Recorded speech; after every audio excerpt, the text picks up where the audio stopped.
10 years ago, Ruben was diagnosed with attention deficit hyperactivity disorder, or ADHD. It explained why he seemed distracted and was unable to sit still in school, dispelling the myth that he was just a naughty child. When I was younger, it was quite hard because I used to not be like everyone else.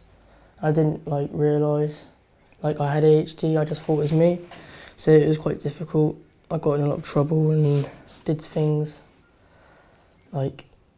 which affected the family. The most profound effect was on Ruben's mum, Andrea, who, as she found out more and more about ADHD, realised it affected her as well, an explanation for her own difficulties at school, her lack of confidence and self-esteem. But when she was diagnosed, she says it changed her life.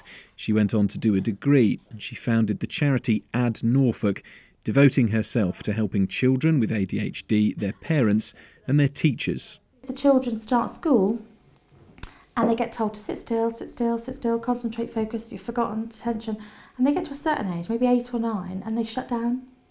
And that is where the problems start, because they don't care. What is the point in carrying on when you're asked to achieve something daily that you can't achieve?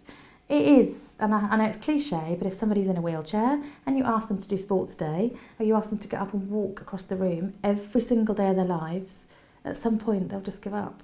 Over the last fortnight, more than 100,000 people have watched Andrea recorded at the wheel in a so-called online rant about the stigma of ADHD and how schools deal with it.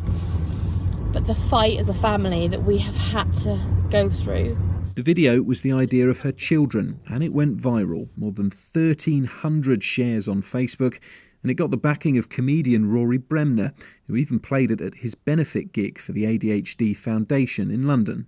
The response that I've had is absolutely overwhelming, and to think that all these people that have contacted me, I mean there's thousands and thousands, they've all said, that's how I feel, I don't feel alone anymore. I know that you're feeling the same as me, and you're saying exactly what I feel. Looking at my mum's video, I think it was a brave thing to do, and I think that it does almost raise awareness kind of thing, and I think it helped people understand that ADHD isn't something that is all bad. Andrea, who lives with her family in Saxthorpe, says she's made it her mission to improve awareness of the condition that's had such a dramatic effect on her life. It's thought that up to 5% of school-aged children could have ADHD, and Andrea says that schools must properly understand it so that their education doesn't become a game of chance. Rob Setchell, Mustard TV, Saxthorpe.